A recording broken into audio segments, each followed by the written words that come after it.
Dear students, welcome back. पिछले कुछ videos में हम लोगों ने जेएनयू के एंड अदर्स जामिया के इंटरनेशनल रिलेशंस के क्वेश्चन को एनालाइज किया।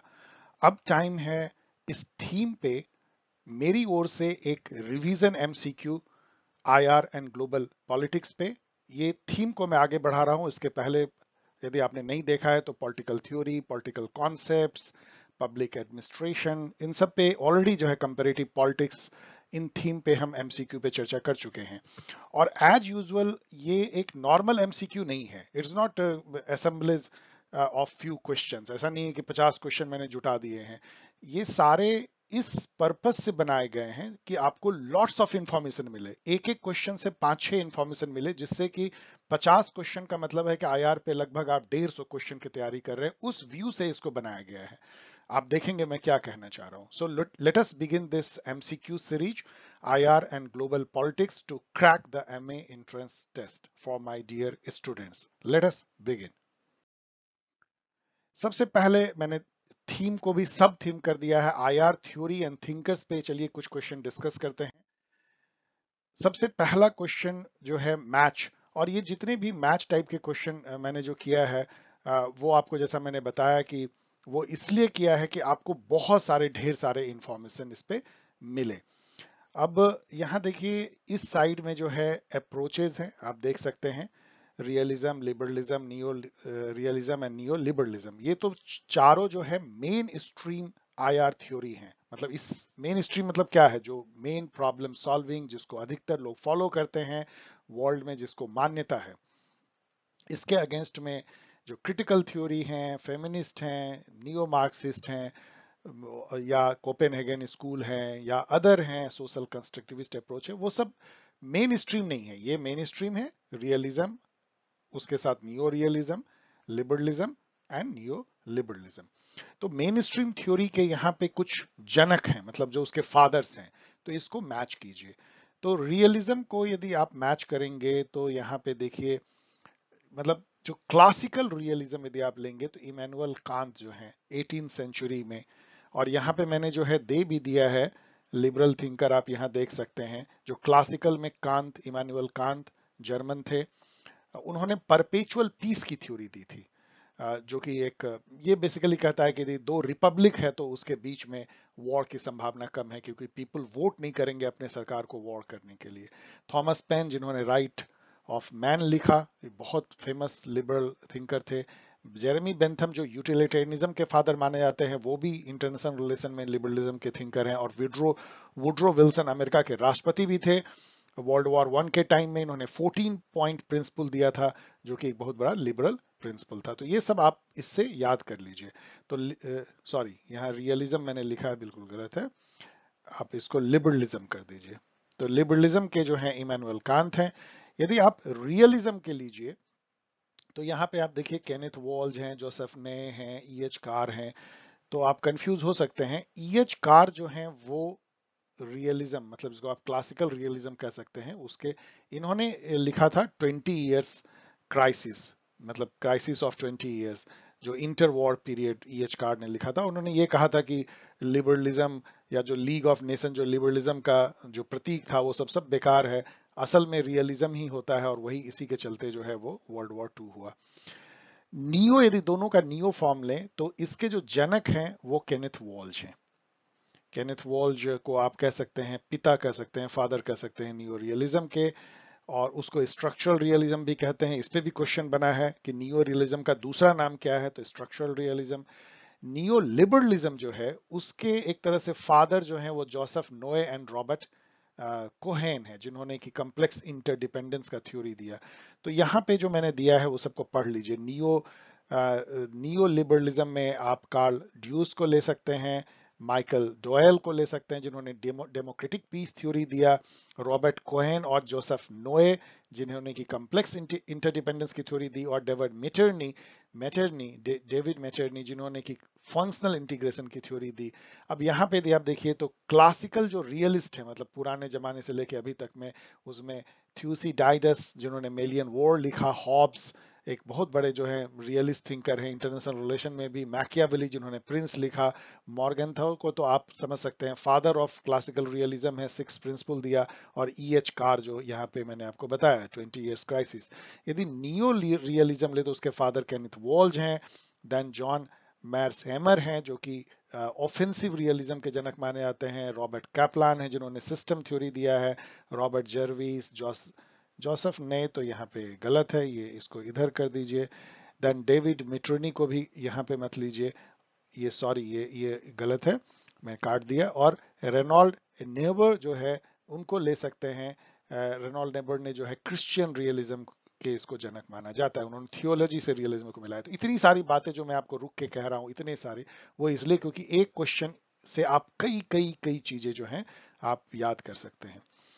यहाँ मैंने दे दिया है, वैसे आप देख सकते हैं। विच one of the following is not A theorist of liberalism in IR। अब इस टाइप का उसमें बहुत ज्यादा इसमें भी ज्ञान मिलता है, क्योंकि 3 जो थ्योरिस्ट हैं वो लिबरलिज्म के होंगे, एक ही नहीं होंगे।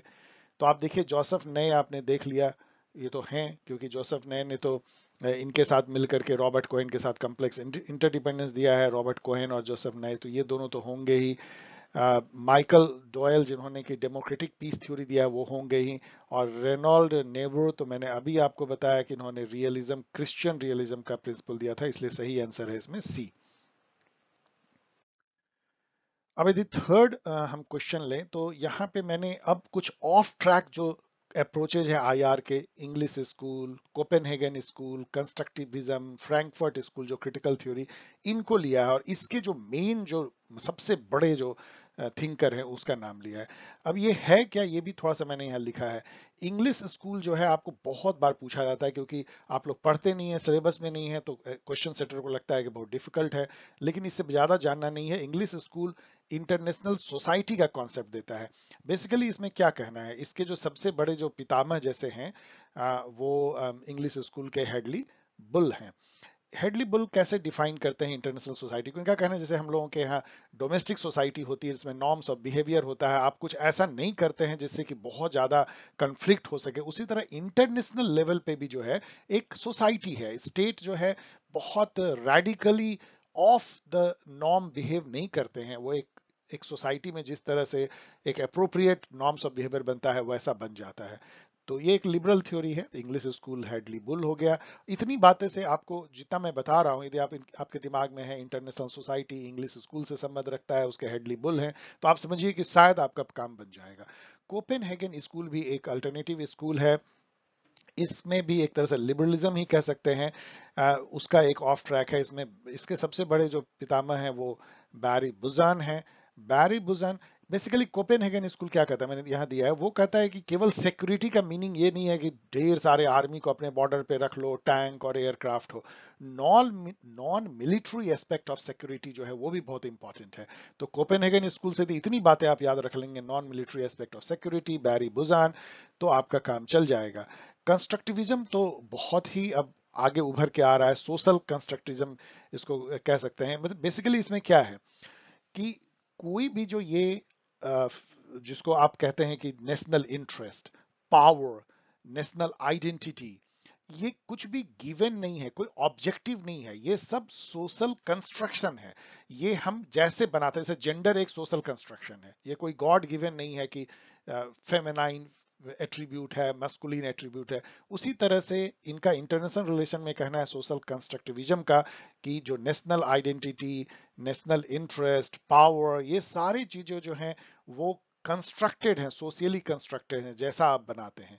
तो इसके जो पितामह आप कह सकते हैं, सबसे बड़े जो थिंकर हैं वो अलेक्जेंडर वेंट हैं, आप यहाँ पे देख सकते हैं। इसके अलावा निकोलस ऑनफ का भी नाम जो है, ऑनफ का नाम भी आप याद रखिए, वो भी, ये दोनों यदि आप याद रखते हैं वह काम हो जाएगा। और फ्रैंकफर्ट स्कूल तो मैंने कितनी बार ही आपको बताया है कि क्रिटिकल स्कूल है जर्मनी में, फ्रैंकफर्ट में बेस्ड जो कॉलेज है वहां पे, और उसके जो सबसे बड़े थिंकर हैं वो जुर्गन, मेरी प्रोनाउंसिएशन में मत जाएगा, it is very bad as far as English names are concern. तो जुर्गन हैबरमास जर्मन नेम है।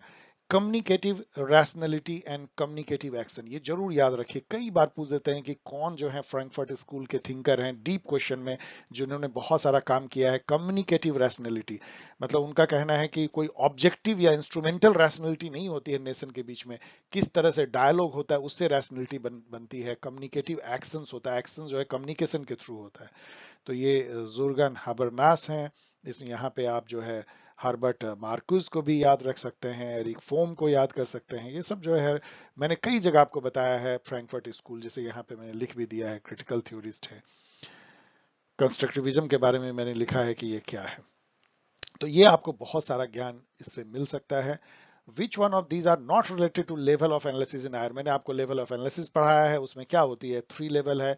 एक जो है इंटरनेशनल लेवल है, दूसरा इस मतलब नेशनल या इसको स्टेट लेवल कर लीजिए, स्टेट लेवल जहाँ पे कि ब्लैक बॉक्स है, उसके अंदर हम नहीं झांकते हैं। और तीसरा जो है इंडिविजुअल लेवल पे, हिटलर को, मुसोलिनी को और वुडरो विल्सन के, उसके थ्रू हम समझने की जब कोशिश करते हैं इंटरनेशनल रिलेशन को। तो ये 3 लेवल एनालिसिस जो है इन सब ने दिया। ऐसा नहीं है कि केवल केनिथ वॉल्ज ने दिया। यहाँ केनिथ वॉल्ज को तो मैंने नाम भी नहीं दिया, जबकि उसको उनको जनक माना जाता है लेवल ऑफ एनालिसिस के। लेकिन बैरी बुजान जो कि कोपेनहेगन स्कूल के हैं, डेविड सिंगर और मॉर्टन कपलान, कपलान का नाम आप हमेशा याद रखिए इंटरनेशनल रिलेशन में सिस्टम थ्योरी के लिए। इन तीनों ने भी लेवल ऑफ एनालिसिस दिया है। इनका कोई नाता इससे नहीं है ग्राहम एलिसन का। लेकिन ग्राहम एलिसन का नाता क्या है वो यहाँ देखिए। ये आपको एक अलग क्वेश्चन पूछा जा सकता है। ग्राहम एलिसन ने बहुत सारा काम किया है इंटरनेशनल रिलेशन में, डिसीजन मेकिंग कैसे होती है, स्पेशली क्राइसिस के टाइम में। मान लीजिए कि जैसे क्यूबन मिसाइल क्राइसिस हुए, उस समय में अमेरिका और यूएसएसआर कैसे डिसीजन ले रहा था, उस पे उन्होंने रिसर्च किया है। उन्होंने बुक लिखा है इसेंस ऑफ डिसीजन, जो कि क्यूबन मिसाइल क्राइसिस पे बेस्ड है, ग्राहम एलिसन। तो ये सारी इंफॉर्मेशन इन सब क्वेश्चन से आप ले सकते हैं। आइए अब आगे बढ़ते हैं। यहाँ पे अब हम निकलते हैं थ्योरी से और आते हैं कॉन्सेप्ट पे।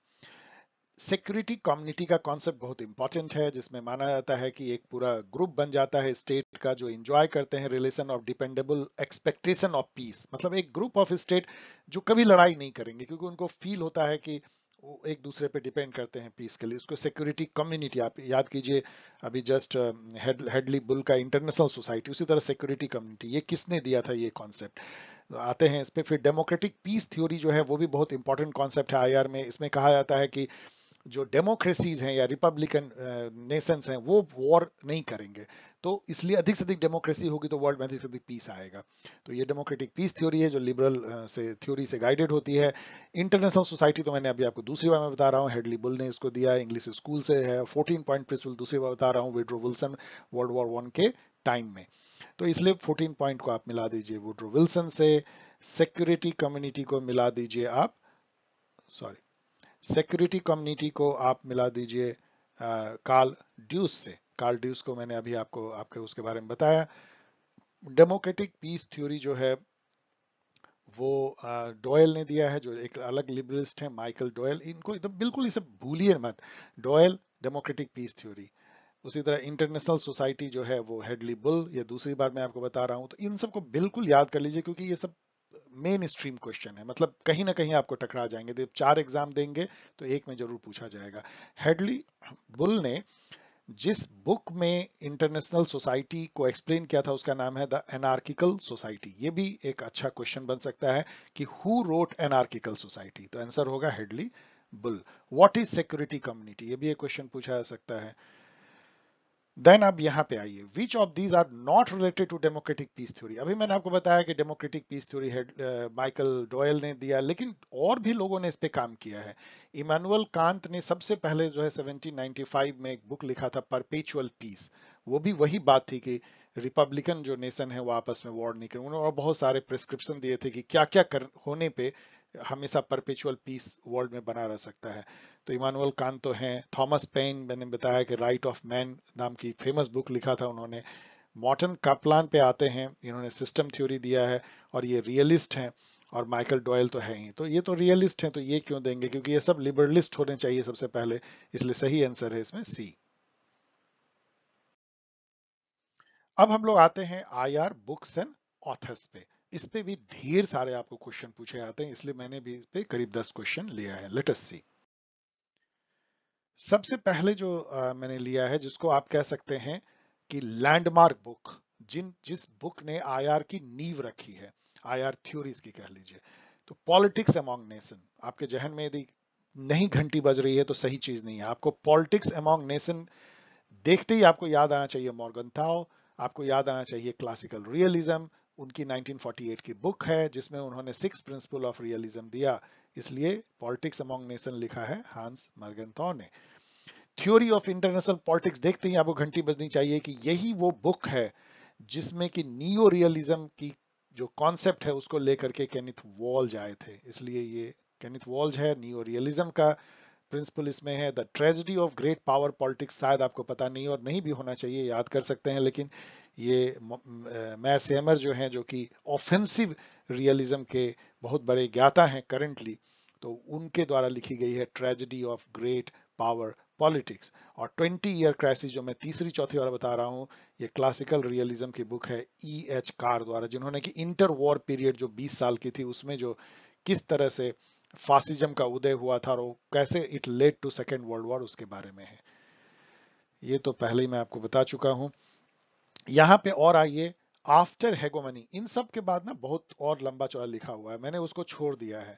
बेसिकली जो ये जितने भी बुक लिखे आते हैं ना, वो मेन बुक का नेम होता है और फिर एक कोलन होती है और बहुत लंबा नाम होता है, उतना आपको याद करने की जरूरत नहीं है। तो आफ्टर हेगोमनी किसने लिखा है, हेगोमनी भी इसको पढ़ते हैं। तो ये आफ्टर हेगोमनी जो है, ये बुक रॉबर्ट कोहेन ने लिखा है। रॉबर्ट कोहेन को फिर से आप याद कीजिए कि उन्होंने जो है जोसेफ नए के साथ मिलके थ्योरी ऑफ कॉम्प्लेक्स इंटरडिपेंडेंस दिया है इस बुक में, पावर एंड इंटरडिपेंडेंस में। तो कोहेन और नए लिबरलिस्ट हैं, नियो लिबरलिस्ट हैं आईआर में, कॉम्प्लेक्स इंटरडिपेंडेंस की थ्योरी दिया है इन्होंने। इन्होंने बुक लिखा है पावर एंड इंडिपेंडेंस, और आफ्टर हेगोमनी बुक भी रॉबर्ट कोहेन ने लिखा है। इतनी बातें याद कर लीजिए। सॉफ्ट पावर जो है उनके पार्टनर जोसेफ नोए ने लिखा है। सॉफ्ट पावर आप जानते हैं, जैसे कि हमारी बॉलीवुड है, अमेरिका का जीन्स है, मतलब जो कि कल्चरल पावर इसको कह सकते हैं। योगा हमारी जो है वो सॉफ्ट पावर है इंडिया की। आप चाइना का कह सकते हैं, चाइनीज फूड है वो उनका सॉफ्ट पावर है। पावर एंड इंडिपेंडेंस अभी मैंने आपको बताया कि ये जोसेफ नोए और रॉबर्ट कोहेन ने लिखा है, जिसमें उन्होंने कॉम्प्लेक्स इंटरडिपेंडेंस की theory the. Liberalism and world politics जो है वो वही लिखा है माइकल डॉयल ने, जिन्होंने की डेमोक्रेटिक पीस थ्योरी दिया, जो ऊपर मैंने आपको बताया है। ये सब लैंडमार्क बुक है, आपको भूलना नहीं चाहिए। अब आइए और आगे बढ़ते हैं, अब कुछ मार्क्सिस्ट बुक लेते हैं। पूरी जो दोनों क्वेश्चन है, 8 किताब मार्क्सिस्ट आइडियोलॉजी पे है, जिन्होंने बहुत सारे बुक लिखे हैं। बहुत सारे इसमें मैंने मार्क्स का लिया है, एंगल्स का लिया है जो उनके पार्टनर थे। ये इसलिए लिया है कि ये सब क्वेश्चन सेटर बहुत खुशी खुशी सेट करते हैं, क्योंकि उनको लगता है कि जर्मन आइडियोलॉजी, यदि आपने गौर से नहीं पढ़ा है, बहुत मेहनत नहीं की है, तो आप नहीं जान पाएंगे कि ये किसने लिखा है। आपको लगेगा जर्मन आइडियोलॉजी, ये क्यों मार्क्स लिखेंगे, लेकिन एक्चुअली जर्मन आइडियोलॉजी जो है, इसी में एलिनिएशन की थ्योरी उन्होंने दी थी। तो जर्मन आइडियोलॉजी मार्क्स और एंगल्स ने मिलकर लिखी है। होली फैमिली जो है वो भी मार्क्स एंड एंगल ने मिलकर लिखी है। ये सब सुन के लगता नहीं है। ओरिजिन ऑफ द फैमिली जो है, ये फेडरिक एंगल्स ने अलग से लिखी है। ओरिजिन ऑफ द फैमिली ये बहुत इंपॉर्टेंट बुक है। बेसिकली ओरिजिन ऑफ फैमिली में वो कहते हैं कि जो मोनोगैमस जो फैमिली होती है, न्यूक्लियर फैमिली जिसको हम बोलते हैं, वो एक कैपिटलिस्ट कॉन्सेप्ट है, और जो कम्युनिस्ट सोसाइटी है, सोशलिस्ट सोसाइटी में उस टाइप के मैरिज की कोई जरूरत नहीं है। तो ओरिजिन ऑफ फैमिली को वो कैपिटलिज्म का एक बेस मानते हैं ऑल। तो वर्ल्ड सिस्टम एनालिसिस आपको कई बार मैंने बताया है। इमैनुअल वॉलस्टीन को याद कीजिए, उन्होंने वर्ल्ड सिस्टम थ्योरी दिया था, जिसमें उन्होंने कहा था कि ये कोर ग्रुप ऑफ नेशन है जो डेवलप्ड नेशन है, और बाकी पेरीफेरीज हैं, इंडिया और साउथ अमेरिका जैसे, जो कि उसके सैटेलाइट के जैसा काम करते हैं। और ये उसकी सारी रॉ मटेरियल को चूसता है, उसको अपना मार्केट बनाता है, और ये कैपिटलिस्ट सिस्टम का एक पार्ट है। तो ये इमैनुअल वॉलस्टीन ने वर्ल्ड सिस्टम एनालिसिस में इसको दिया। अब यहाँ पे आइए कुछ और फेमस बुक देखें, मार्क्स से निकल करके, जो मार्क्स आइडियोलॉजी से जो मॉडर्न जमाने में आए या करंट टाइम में। तो प्रिजन नोटबुक जो है वो आपको घंटी बजनी चाहिए, क्योंकि प्रिजन नोटबुक एक ऐसा बुक है जिसमें कल्चरल हेजेमनी का कॉन्सेप्ट जो है वो दिया था एंटोनियो ग्रामस्की ने। इन्होंने प्रिजन में ये लिखा था, इनको मुसोलिनी ने गिरफ्तार कर लिया था, तो वहां पे इन्होंने ये बुक लिखा था। समझ सकते हैं आप, 1920s या 30s में लिखा होगा। The development of under development, ये भी मैंने आपको कई बार बताया है कि ये बुक जो है एंड्रे गुंडर फ्रैंक ने लिखा था, जिन्होंने साउथ अमेरिका के जो इकोनॉमी पे अध्ययन किया था। उन्होंने ये कहा था, जस्ट जैसे इमैनुअल वॉलस्टीन ने कहा, उसी टाइप की चीज उन्होंने कहा, कि इन्होंने थोड़ा अलग टाइप से उसी उसी बात को कही। इन्होंने कहा कि जो डेवलप्ड नेशन होते हैं वो अपने सैटेलाइट के जैसे जो हैं, वो डेवलपिंग रीजन के डेवलप्ड एरिया को अपना सैटेलाइट बना लेते हैं। मतलब कहने हैं क्या, जैसे कि मुंबई, दिल्ली, कलकत्ता, ये जो सेंटर है इंडिया के, इसको अमेरिका, इंग्लैंड ने मान लीजिए अपना सैटेलाइट बना लिया। और ये जो अर्बन सेंटर है इंडिया में, वो पूरे चूसते हैं रूरल एरियाज को, और इनको खुद जो है चूसता है जो कैपिटलिस्ट जो वर्ल्ड का जो कोर सिस्टम है। इस तरह से जो है डेवलपमेंट ऑफ अंडर डेवलपमेंट होता है। उनका ये कहना था, जब तक हम डिटैच नहीं होंगे डेवलपिंग वर्ल्ड, डेवलप्ड वर्ल्ड से, तब तक वो रियल डेवलपमेंट नहीं कर पाएंगे। तो ये एंड्रे गुंडर फ्रैंक का डेवलपमेंट ऑफ अंडर डेवलपमेंट है। उनका कहना है, ये जो आपको डेवलपमेंट दिखता है मुंबई, दिल्ली या सॉलो पॉलो, रियो डी जेनरो में, ये सब जो है आपको अंडर डेवलपमेंट का डेवलपमेंट है। Production power and world order, ये जो है, ये रॉबर्ट कॉक्स, इसको चेक कर लीजिएगा, मैं अभी तो मेमोरी से बोल रहा हूं, लेकिन मुझे लगता है कि उन्होंने लिखा था। ये क्रिटिकल थ्योरिस्ट हैं Robert Cox. And one dimensional man जो है, अगेन ये फ्रैंकफर्ट स्कूल के हर्बर्ट मार्क्यूज। अभी मैंने आपको बताया जुर्गन हैबरमास, तो उसके ही साथ में जो वहां पे हैं वन डायमेंशनल मैन। तो ये काफी अच्छी बुक्स हैं। यहाँ पे मैं श्योर हूं कि कॉक्स ने ही production power and world order लिखा है, बट एक बार फिर भी चेक कर लीजिएगा गूगल। अब यहाँ पे फिर आइए कुछ और बुक्स के हम लोग देखते हैं। अ, ये जो है ग्रंडराइज, होप कि मैं कुछ प्रोनाउंस कर रहा हूँ ठीक, ग्रंडरिजे या ग्रंडरिजे, ये सब जो है जर्मन टाइप के नेम है, ग्रंडरिजे। तो ग्रंडरिजे आप कभी नहीं पकड़ पाएंगे जब तक कि आप बहुत सीरियस स्टूडेंट नहीं है, बहुत मेहनत नहीं करते हैं कि ये किसने लिखा है। लेकिन यदि यहाँ पे आप एक बार गौर से देख लें, जहन में बिठा लें कि ये कार्ल मार्क्स ने लिखा था। उन्होंने बहुत सारी ऐसी बुक लिखी थी जो कि फ्रेंच पे बेस्ड है, जैसे बोनापार्ट पे, लुइस बोनापार्ट पे लिखा, फ्रेंच के वहां पे रेजिस्टेंस पे लिखा, डेमोक्रेसी पे लिखा। तो ये सब आपको थोड़ा याद होना चाहिए। सोशलिज्म, यूटोपियन एंड साइंटिफिक, तो ये जो है, ये फेडरिक एंगल्स ने लिखा मार्क्स के डेथ के बाद। Capitalism and under developing Latin America, अभी मैंने आपको बताया कि ये अंडर गुंडर फ्रैंक ने इस पे काम किया। जहां भी लैटिन अमेरिका पे आए और क्रिटिकल कोई थ्योरिस्ट आए, तो एंडर गुंडर फ्रैंक को आप याद कीजिएगा। And the follies of globalization theory, ये जस्टिन रोजनबर्ग ने इसको लिखा है, सब याद कर सकते हैं। तो ये चारों मैच हो गई।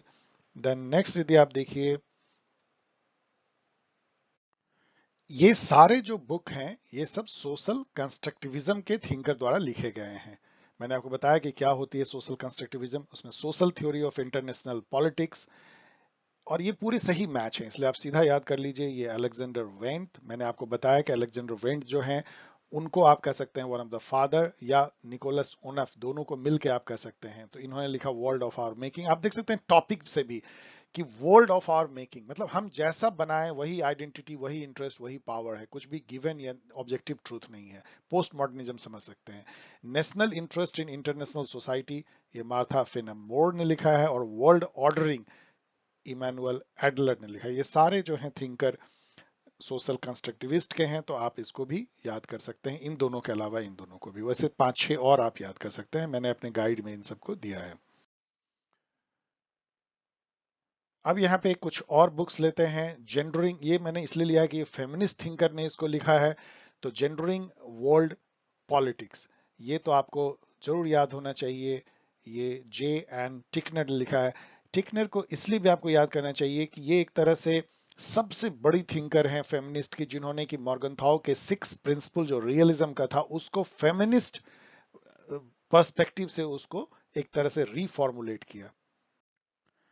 तो जेंडरिंग वर्ल्ड पॉलिटिक्स बिल्कुल आपको याद रखना चाहिए। Then banana beaches and bases, ये one of the most notable IR की फेमिनिस्ट बुक है, जो सिंथिया इनोले इनोले सिंथिया इनोले ने लिखा है। बनाना बीचेस एंड बेसेस, बेसिकली इसका जो टॉपिक है वो खुद बताता है कि जो साउथ अमेरिका में जो बनाना के फील्ड हैं, वहां पे बीचेस हैं, वहां आर्मी बेसेस हैं, इन सब में वुमेन का क्या रोल है? सिंथिया इनोले जो है ये भी पूछती हैं कि where are women in IR, ये क्वेश्चन रेज करती हैं और वही अपने बुक में जवाब देने की सिंथिया कोशिश करती हैं। तो ये उनका है। वुमेन एंड वॉर्स पे जो है कैरोल कोहेन ने लिखा है, कैरोल कोहेन ने, ये आप याद रखना चाहिए। और लॉरा सॉजबर्ग की जो बुक है जेंडरिंग ग्लोबल कॉन्फ्लिक्ट, मतलब ग्लोबल कॉन्फ्लिक्ट, ये बहुत बड़ा टॉपिक है कि जब कहीं भी कॉन्फ्लिक्ट होता है, जैसे अभी अरब इजराइल वॉर मान लीजिए होता है, उसमें वुमेन का जो ट्रेजेडी है वो अपनी अलग एक सीमा है उसकी। कई जगह उनके साथ में जो रेप होती है, ब्रुटलिटी होती है, वो एक वॉर का पार्ट बन जाती है। वो आर्मी जो है किस तरह से रौंदते हैं शहरों को, तो वो अपने साथ में जो है वुमेन की जो जो जो इज्जत होती है उसको लूटना जो है, वो एक वॉर में ह्यूमिलेशन अपोनेंट को देने की एक स्ट्रेटजी के रूप में किया जाता है। इस तरह से वुमेन का जो बॉडी है वो एरिना बन जाता है वॉर का। तो ये सारी बातों को लॉरा सॉजबर्ग ने इसमें उठाया है जेंडरिंग ग्लोबल कॉन्फ्लिक्ट में, ये आपको याद होना चाहिए। देन फाइनली यदि हम देखें तो यहाँ पे मैंने बहुत सारे ऐसे लिए हैं जो मिक्स हैं, जैसे कि बैरी बुजान की बुक है security a new framework for analysis. ये तो बिल्कुल वही है जो कि बैरी बुजान जिसके लिए जाने जाते हैं। आपको फिर से याद दिला दे, कोपेनहेगन स्कूल के ये संस्थापक हैं। कोपेनहेगन स्कूल ये कहता है कि सिक्योरिटी की एक अलग एनालिसिस होनी चाहिए जो मिलिट्री सिक्योरिटी से हट के होनी चाहिए। तो ये एक बेसिक बुक है। Then models methods and progress in world politics जो है डेविड सिंगर ने लिखा। आप याद कीजिए डेविड सिंगर वो हैं जिन्होंने कि लेवल ऑफ एनालिसिस पे भी काम किया है। इसेंस ऑफ डिसीजन में दूसरी बार बता रहा हूँ, ग्राहम एलिसन ने लिखा था ये बुक, जो कि क्यूबन मिसाइल क्राइसिस को एक्सप्लेन करती है कि कैसे उसमें जो है यूएसए और यूएसएसआर डिसीजन ले रहा था उस क्राइसिस के टाइम में। इसके बेसिस पे उन्होंने ये बताने की कोशिश की है जब क्राइसिस होती है तो कैसे वर्ल्ड लीडर जो है डिसीजन लेते हैं। Never ending war on terror. War on terror आपको पता है कि बुश जब प्रेसिडेंट थे और ओसामा बिन लादेन ने जब अटैक किया था उसके बाद उन्होंने पूरी दुनिया में टेररिज्म के अगेंस्ट जो वॉर छेड़ा था उसको वॉर ऑन टेरर बोलते हैं। वो कंटिन्यू चल रहा है, उसकी बहुत लोग बुराई करते हैं, उस पर एलेक्स ल्यूबिन ने जो है बुक लिखा है। तो ये सारी बुक्स जो हैं, और ये मैं नहीं कह रहा हूं कि केवल यही बुक बहुत इंपॉर्टेंट है, लेकिन मैंने सबसे अधिक इंपॉर्टेंट बुक्स दिए हैं। इसके अलावा जो बहुत सारे और बुक्स हैं जो सेकंड टीयर के बुक हैं जो आपको याद रखने चाहिए, थोड़े ऑब्सक्योर भी हैं, वो मैंने अपने एग्जामिनेशन गाइड में दिया।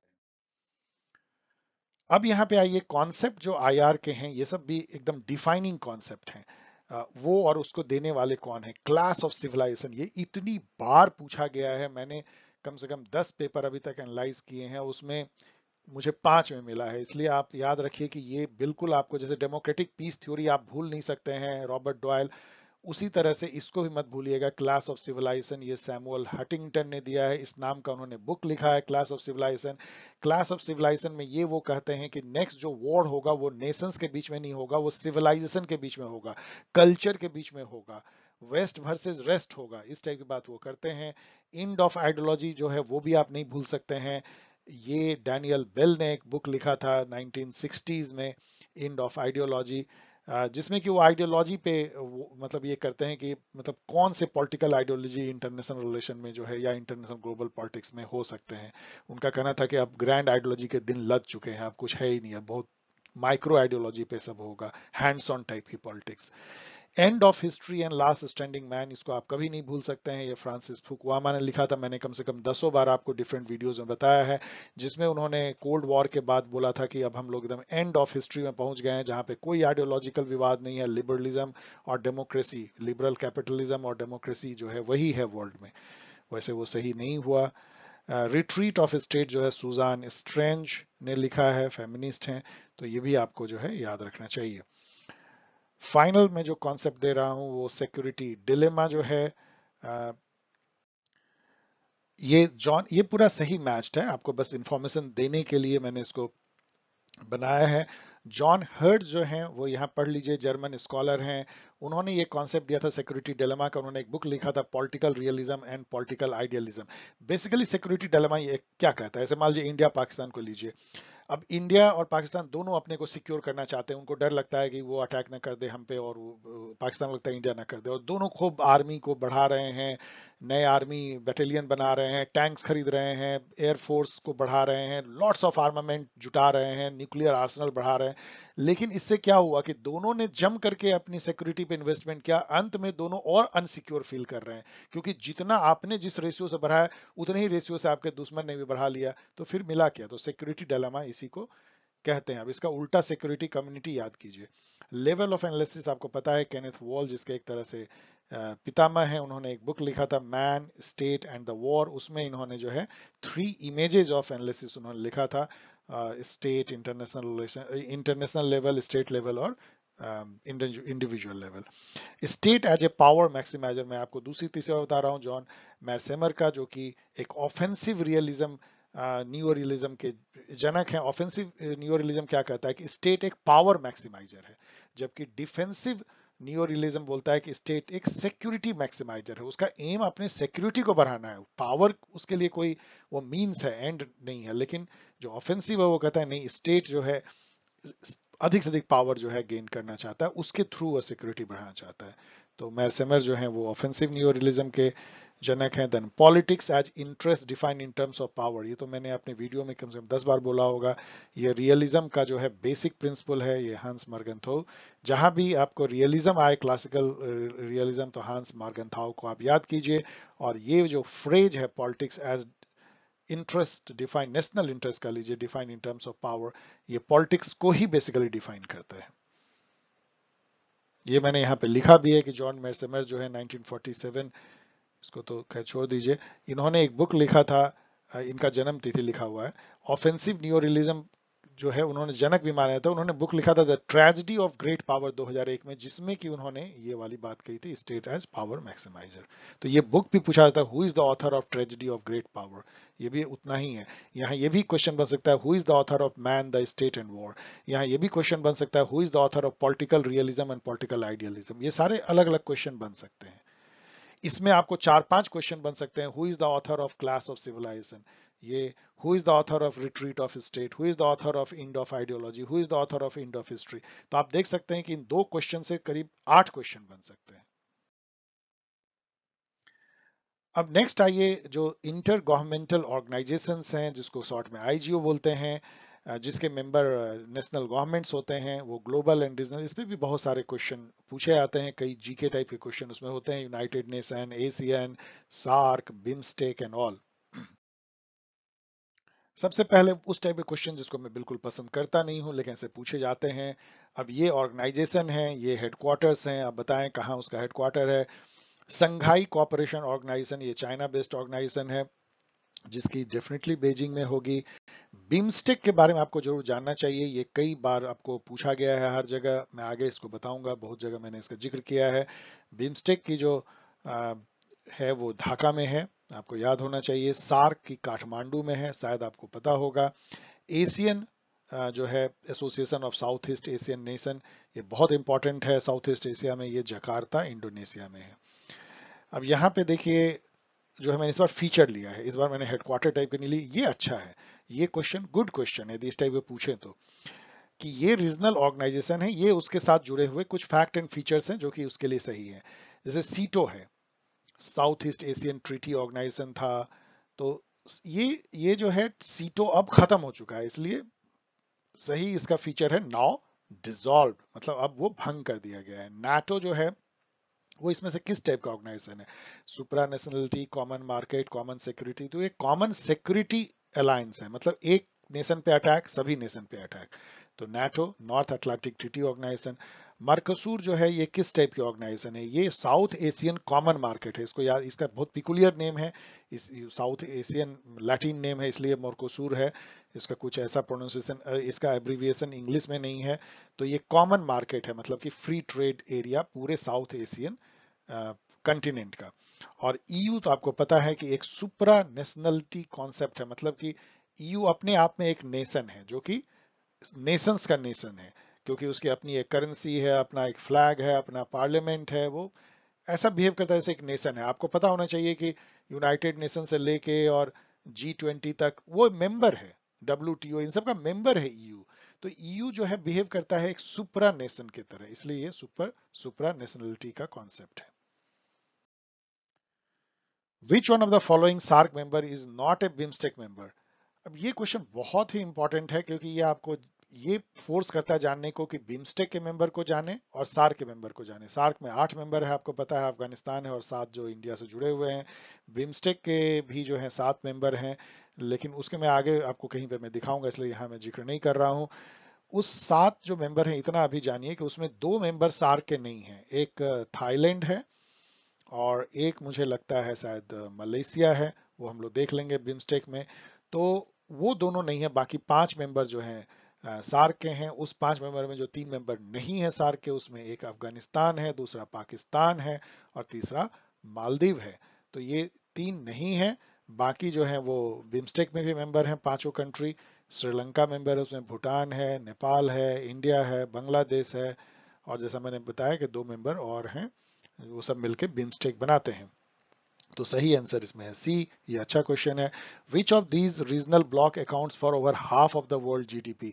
मतलब एक ऐसा रीजनल ब्लॉक है जिसकी के मेंबर कंट्री के आदि जीडीपी को जोड़ दे तो 50% से अधिक हो जाता है वर्ल्ड का जीडीपी।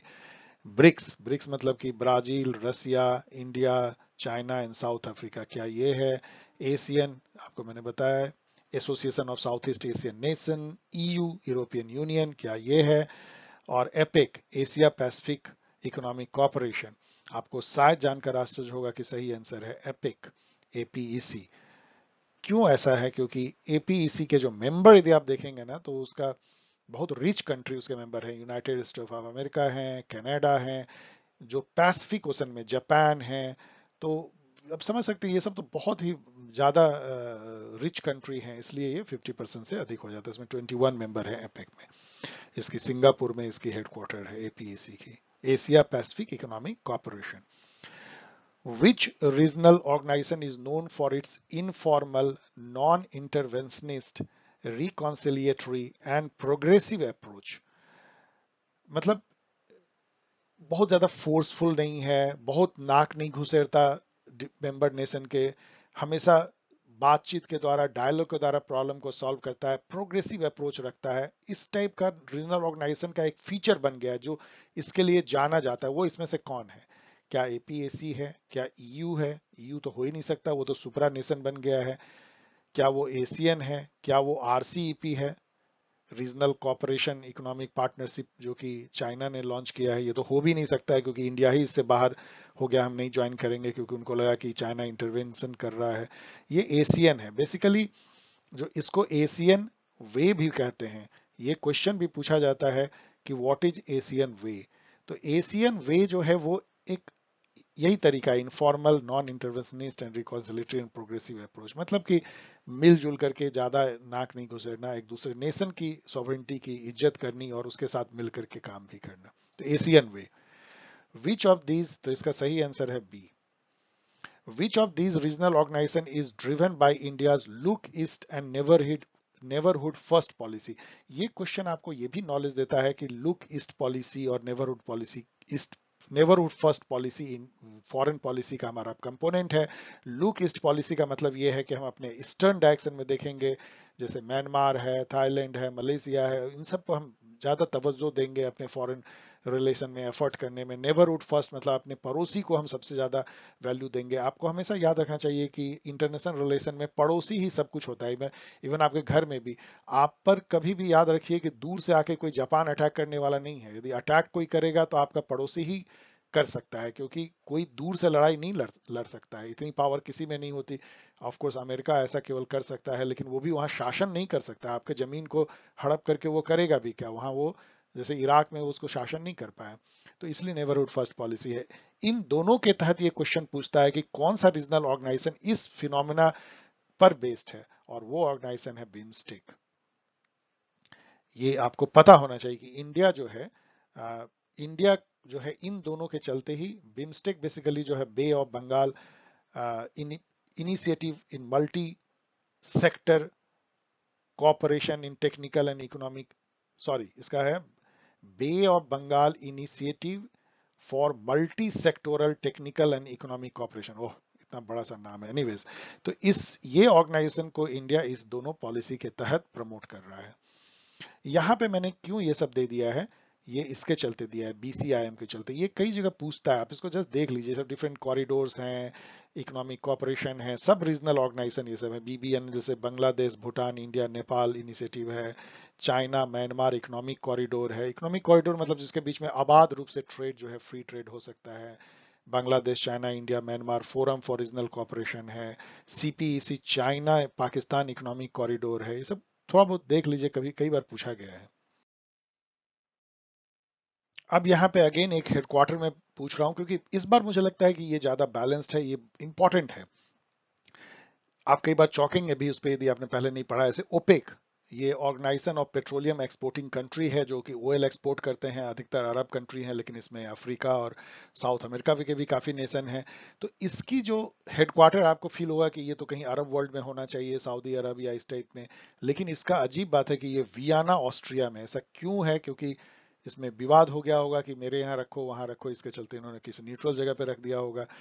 अफ्रीकन यूनियन जो है पूरे अफ्रीका का एक सबसे बड़ा ऑर्गेनाइजेशन है, अफ्रीकन यूनियन, जिसकी राजधानी, जिसकी हेडक्वार्टर जो है अदीस अबाबा इथियोपिया में है।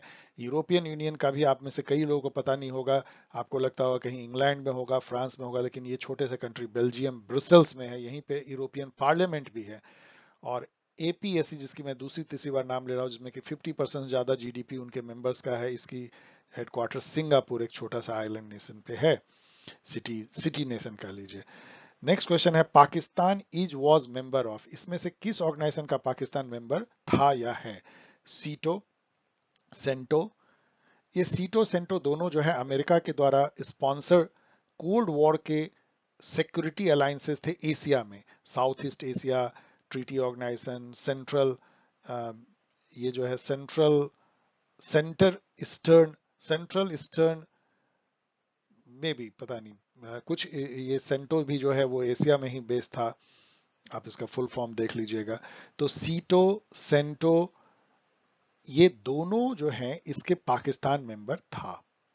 इंडिया दोनों के मेंबर नहीं था, क्योंकि इंडिया तो नॉन अलाइंड था, लेकिन पाक तो बिल्कुल अमेरिका की तरफ चला गया था, इसलिए सीटो सेंटो दोनों का मेंबर था। एपेक तो अभी भी है, उसका मेंबर पाकिस्तान नहीं है, इसलिए सही आंसर है both A and B, D. India is not member of, ये भी बहुत अच्छा क्वेश्चन है, गुड क्वेश्चन, कि इसमें से किस ऑर्गेनाइजेशन का इंडिया मेंबर नहीं है। ये इंफॉर्मेशन आपको ये देता है कि किसका मेंबर है। देखिए, इंडिया G77 का मेंबर है। G77 जो है वो यूनाइटेड नेशन के तहत एक कॉन्फ्रेंस हुआ था 70s में, उसको अंगटाड बोलते हैं, united Nation conference on trade and development. उसमें डेवलपिंग कंट्रीज सारे मेंबर थे, उसके फोरम पे ये G77 बना था। अब इसमें सैकड़ों मेंबर हैं, 120 से भी ज्यादा, लेकिन अभी उसको G77 ही कहा जाता है। ये मतलब समझिए ग्लोबल साउथ के जो का एक फोरम है, उसमें इंडिया मेंबर है। G20 जो है बहुत पावरफुल बनते जा रहा है, इसमें डेवलप्ड और डेवलपिंग नेशन दोनों हैं। इंडिया इसका भी मेंबर है, इसका यूरोपियन यूनियन भी इसका मेंबर है। RCEP चाइना ने फ्लोट किया, मैंने अभी आपको बताया, रीजनल कोऑपरेशन इकोनॉमिक पार्टनरशिप, इसका इंडिया मेंबर नहीं बना। इसमें बहुत विवाद हुई, इंडिया इससे हट गया चाइना से डिस्प्यूट के चलते। BBIN आपने अभी देखा कि बांग्लादेश, भूटान, इंडिया, नेपाल, ये जो कॉरिडोर है इसका तो मेंबर है ही, इसलिए सही आंसर इसमें है C। और ये एक बहुत इंपॉर्टेंट क्वेश्चन है कि इंडिया RCEP का मेंबर नहीं है।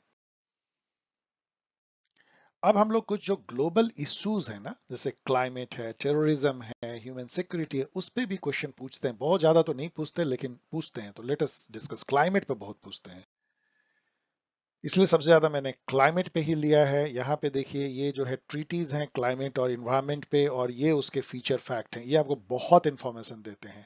जैसे स्टॉकहोम समिट, ये यूनाइटेड नेशन, ये सारे समिट जो है यूनाइटेड नेशन के तहत हुए हैं। तो स्टॉकहोम समिट क्या था, इसमें देखेंगे तो आपको पता होना चाहिए कि ये first UN summit on environment था। इससे पहले कोई इस तरह का ह्यूमन इन्वायरमेंट पे कोई समिट नहीं हुई थी। 1972 में ये हुआ था। तो ये इसको मैच कर लीजिए। रियो अर्थ समिट आप में से बहुत लोगों को याद होगा, लेकिन उसके बारे में बहुत ज्यादा शायद पता नहीं होगा, इसलिए इस क्वेश्चन को आप मिस कर जाएंगे। ये 1992 में रियो डी जेनेरो, जो ब्राजील की सबसे बड़ी सिटी है, उसकी राजधानी नहीं है, याद रखिएगा, वो ब्राजीलिया है, वहां पे 1992 में हुआ था। इसको अर्थ समिट बोलते हैं या रियो समिट भी बोलते हैं। वहां पे बहुत सारी चीज हुई थी, उसमें से एक था एजेंडा 21 अपनाया गया था, जिसमें कि ग्रीन हाउस गैसेस को कम करने का प्रण लिया गया था। तो ये एजेंडा 21 से। क्योटो प्रोटोकॉल जापान में हुआ था 1997 में, ये आपको मैंने यहाँ लिख दिया है। क्योटो प्रोटोकॉल 1997 में, पेरिस क्लाइमेट अकॉर्ड 2015 में। क्योटो प्रोटोकॉल में पहली बार जो है लीगली बाइंडिंग टारगेट दिए गए थे डेवलप्ड नेशन को जीएचजी मतलब ग्रीन हाउस गैसेज एमिशन को रोकने के लिए। और पेरिस क्लाइमेट एग्रीमेंट में क्योटो प्रोटोकॉल को बदल दिया गया, अब उसको वॉलंटरी कर दिया गया। डिटरमिन नेशनल कंट्रीब्यूशन मतलब खुद ही बताओ कि भाई आप क्या करोगे क्लाइमेट चेंज से को रोकने के लिए, इसको एनडीसी कहा गया। तो एनडीसी जैसे ही देखें वो Paris climate, legally binding target, Kyoto protocol, ये जो है अर्थ एजेंडा 21, यहीं पे जो है UNFCCC भी साइन किया गया था, United nation framework convention on climate change. और इसी के तहत जो है कॉन्फ्रेंस ऑफ पार्टी होती है, जो पार्टी UNFCCC के मेंबर हैं वो हर साल जो है वो कॉन्फ्रेंस ऑफ पार्टीज करते हैं। और इसी कॉन्फ्रेंस ऑफ पार्टी में एक जो है थर्ड कॉन्फ्रेंस जो है वो क्योटो प्रोटोकॉल था, थर्ड COP, और पेरिस जो है शायद 21st COP था, शायद मैं कह रहा हूँ, चेक कर लीजिएगा, कॉन्फ्रेंस ऑफ पार्टी। तो ये सब जो है रियो समिट से ही निकलते हैं। विच is not correct about climate agreement, ये भी बहुत सारे इंफॉर्मेशन आपको देता है। First UN summit on environment was 1972 United nation, ये तो मैंने अभी जस्ट बताया, तो ये तो ट्रू है। एजेंडा 21 के बारे में फिर से कहता है, it was adopted in Rio earth summit 1992, was plan of action under which developed states should take the lead, committing themselves to restore 1990 levels of GHG emission by the year 2000। इसको याद कर लीजिए, ये ट्रू है। तो यहाँ agenda 21 क्या है ये पूरा एक्सप्लेन कर रहा है। Legally binding commitment to reduce GHG emission was part of only one climate agreement, Kyoto Protocol। तो ये भी ट्रू है, अभी जैसे मैंने आपको बताया। अब इससे क्या क्वेश्चन बन सकता है कि कौन सा क्लाइमेट एग्रीमेंट केवल एकमात्र ऐसा है जिसमें legally binding target developed nation को दिया गया था GHG एमिशन घटाने को, उसका आंसर होगा क्योटो प्रोटोकॉल। अब यहाँ है principle of common but differentiated responsibility CBDR was adopted in Kyoto protocol, ये गलत है। ये अडॉप्ट किया गया था रियो में ही, रियो अर्थ समिट जो हुआ था 1992 में, उसी में CBDR अपनाया गया था। CBDR क्या है ये आगे हम लोग देखेंगे, क्वेश्चन मैंने इस पे दिया है, ये बहुत इंपॉर्टेंट है। Which is not correct about the concept of human security in IR। Human security क्या है बेसिकली, वो ये है, ये यहाँ पे core theme of the human security is that securing state is not same as securing individual. आपने यदि किसी स्टेट को यदि सिक्योर कर दिया, उसके बॉर्डर को, उसके टेरिटरी को सिक्योर कर दिया आर्मी से, तो उसमें रहने वाले सारे लोग सिक्योर नहीं हो जाते हैं। अभी आप देख लीजिए, क्या हम पे कोई खतरा है, किसी ने अटैक किया है, लेकिन फिर भी लोग मर रहे हैं कि नहीं, ये ह्यूमन सिक्योरिटी है। पैंडेमिक से, टेररिज्म से, भूख से, इन सब चीजों से भी लोग मरते हैं, तो वो ह्यूमन सिक्योरिटी है। ह्यूमन राइट वायलेशन होता है, इवन स्टेट जो है वो अपने ही लोगों पे जुल्म कर सकता है, उससे भी लोग मारे जाते हैं, उससे भी लोग अनसिक्योर होते हैं। तो ये ह्यूमन सिक्योरिटी कॉन्सेप्ट यही है कि लोगों की सिक्योरिटी हमको करनी है, स्टेट की सिक्योरिटी नहीं करनी है। तो ये सही है। The idea of human security was introduced by the World Bank in 1995, ये गलत है, ये आपको भरमाने के लिए दिया गया है। वर्ल्ड बैंक ने ऐसा कुछ भी नहीं किया था। इनफैक्ट 1994 में वर्ल्ड बैंक नहीं, UNDP की एक रिपोर्ट आई थी, United Nation development programme human development report, जिसके बाद वो HDR का कॉन्सेप्ट आया, उसमें पहली बार ह्यूमन सिक्योरिटी टर्म को एक्सप्लेन किया गया था। तो ये तो सही होगा ही, पढ़ लीजिए। Its end goal is the protection of people from traditional military and non traditional threat such as poverty, hunger, disease, etc। मतलब दोनों से बचाना है लोगों को, कॉन्फ्लिक्ट जोन से भी बचाना है, वॉर से भी, लेकिन नॉन वॉर जो थ्रेट है जैसे अभी पेंडेमिक का है, उससे भी बचाना है ये। तो ये अच्छा क्वेश्चन है। Which is not correct about NPT, non proliferation treaty. अब ये न्यूक्लियर ट्रीटीज पे है, ये इंटरेस्टिंग क्वेश्चन है, इससे भी आपको बहुत सारा ज्ञान मिलेगा। NPT सबसे बड़ा ट्रीटी अभी तक का है। अब तो खैर यूनाइटेड नेशन जो है एक नया ट्रीटी लेके आ गया है, उससे भी बड़ी है, उसके बारे में भी बात करेंगे। इसमें से कौन सा ट्रू नहीं है। The treaty divide the signing state parties into 2 categories, मतलब 2 कैटेगरी में वर्ल्ड को डिवाइड करता है। एक हैव, जिसके जो ऑलरेडी न्यूक्लियर वेपन जिसके पास है, और एक हैव नॉट। तो ये तो सही है, मतलब ये हैव वो थे जिन्होंने कि 1 जनवरी 1967 1967 के पहले न्यूक्लियर वेपन एक्वायर कर लिया। तो मतलब आप यदि बस में पहले बैठ गए, ट्रेन में पहले बैठ गए, तो अब हमने खिड़की दरवाजे बंद कर दिए, वही NPT है कि अब हमने तो बना लिया एटम बम, अब कोई मत बनाओ भाई। तो ये कितना अनफेयर आप समझ सकते हैं। तो ये दो पार्ट में बांटता है। It binds the non nuclear state to not become nuclear state. कहता है नो नो, अब आप यदि नहीं बना पाए हो तो अब आगे कभी नहीं बनाओगे, कमिट करो। India has signed but not ratified the NPT. मतलब हम साइन किए लेकिन हमने उसको माना नहीं। क्या ये सही है? या इंडिया ने साइन भी नहीं किया, रेटिफाई भी नहीं किया? इंडिया ने कुछ भी नहीं किया। इंडिया ने कहा ये डिस्क्रिमिनेटरी है, हम नहीं मानेंगे। इंडिया एनपीटी को बिल्कुल नहीं माना। इसने 2 बार एटॉमिक विस्फोट किया पोखरण में और अपने को न्यूक्लियर स्टेट बना डाला इसने। तो इसलिए सही आंसर इसमें है D. Which is not correct about international migration. अब इंटरनेशनल माइग्रेशन भी बहुत बड़ी समस्या बन चुकी है। एज पर UN definition जो है, international movement with an intention to stay in destination country for more than 1 year is classified as international migration. क्या ये सही है कि मोर देन 1 ईयर रहना होगा? या ये सही है कि जहां international organisation for migration define करती है movement of person away from their place of usual residence for at least 6 months and across an international border to a country which they are not national. क्या यहाँ 6 महीने से ज्यादा का है? या India is sending out highest number of migrant and USA is receiving highest number of migrants. मतलब India सबसे ज्यादा माइग्रेट भेजने वाला कंट्री है वर्ल्ड में और यूएसए सबसे ज्यादा रिसीव करने वाला है। UAE is having 84% of its population consisting of immigrants. Immigrant वो होते हैं जो आपके कंट्री में माइग्रेंट बन के आते हैं। तो क्या यूएई में 84% लोग, केवल 16% वहां के अपने हैं, बाकी सब इमिग्रेंट हैं? तो इसमें से सारे ये सही हैं, ट्रू है, ट्रू है, ट्रू है, केवल ये गलत है। इसका मतलब 12 महीने से अधिक यदि आप कहीं जाके रहते हैं तो आप वहां पे इमिग्रेंट कहलाएंगे। अब यहाँ पे देखिए रीजन एजर्सन टाइप के क्वेश्चन है, ये आपको मैंने पहले भी एक्सप्लेन किया है। उसमें एक स्टेटमेंट होता है जिसको एजर्सन कहते हैं, मतलब हम एजर्ट कर रहे हैं like sun rises in the east, और एक रीजन होता है जो उसको सपोर्ट करता है या एक्सप्लेन करता है या नहीं करता है। तो रीजन रीजन ट्रू मत मानिएगा, रीजन पे बहुत आप कंफ्यूज कर जाएगा। वो बेसिकली एक्सप्लेनेशन है, मतलब वो एजर्सन को एक्सप्लेन करता है। तो एजर्सन क्या है, स्टेटमेंट क्या है? स्टेटमेंट ऑफ फैक्ट जिसको कह सकते हैं कि पोस्ट 9/11, 9/11 आप जानते हैं क्या है? Post 9/11 plane hijack hostages as method of terrorism has reduce. मतलब अब टेररिस्ट लोग जो है हॉस्टेज बंधक नहीं बनाते हैं, प्लेन हाईजैक नहीं करते हैं, ये सब छोड़ दिया है। रीजन ये कहता है कि terrorist are using operationally less complex and quick result giving methods such as suicide attack, serial bombing, indiscriminate firing, ये सब को अपना रहे हैं। तो अब आपको देखना है क्या both A and R are true and R is the correct explanation of A। तो पहला दोनों को तौलिए। इस टाइप के क्वेश्चन के लिए सबसे अच्छा ये होता है पहले भूल जाइए दूसरे स्टेटमेंट को, आप ए को देखिए क्या ये स्टेटमेंट सही है कि नहीं है। तो ये बिल्कुल सही है। आपने क्या अभी सुना है हाईजैक का? कब सुना है लास्ट आपने? एक बार जो 2000 में इंडिया का हुआ था उसके बाद आपने सुना नहीं होगा। इसके अलावा हॉस्टेज क्राइसिस भी अब आप नहीं सुनते हैं, तो ये ट्रू है। अब यहाँ पे इसको फिर तौलिए ट्रू है कि नहीं। टेररिस्ट, आजकल टेररिस्ट क्या करते हैं? सुसाइड अटैक करते हैं, सीरियल बॉम्बिंग करते हैं, इनडिस्क्रिमिनेट फायरिंग जिन्होंने मुंबई में जैसे उन्होंने किया था 26 नवंबर को, उस टाइप का करते हैं। सुसाइड अटैक जैसे राजीव गांधी को मारने के लिए उस टाइप का टकरा जाएंगे बस ट्रक से लेके, जैसे 9/11 में भी हुआ। तो ये भी ट्रू है। तो ये दोनों ट्रू तो हैं। अब आप देखिए क्या ये जो आर है वो ए को एक्सप्लेन करता है क्या? तो बिल्कुल करता है। क्यों? क्योंकि ऑपरेशनली लेस कॉम्प्लेक्स और क्विक रिजल्ट देने वाले पे अब ये फोकस कर रहे हैं। ये सब बहुत कॉम्प्लेक्स होता है।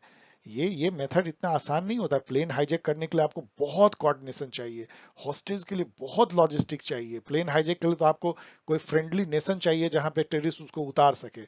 लेकिन ये सब तो इसमें तो कुछ चाहिए नहीं, कोई मरने के लिए तैयार है तो बम लपेट दो और कूद जाओ टाइप का।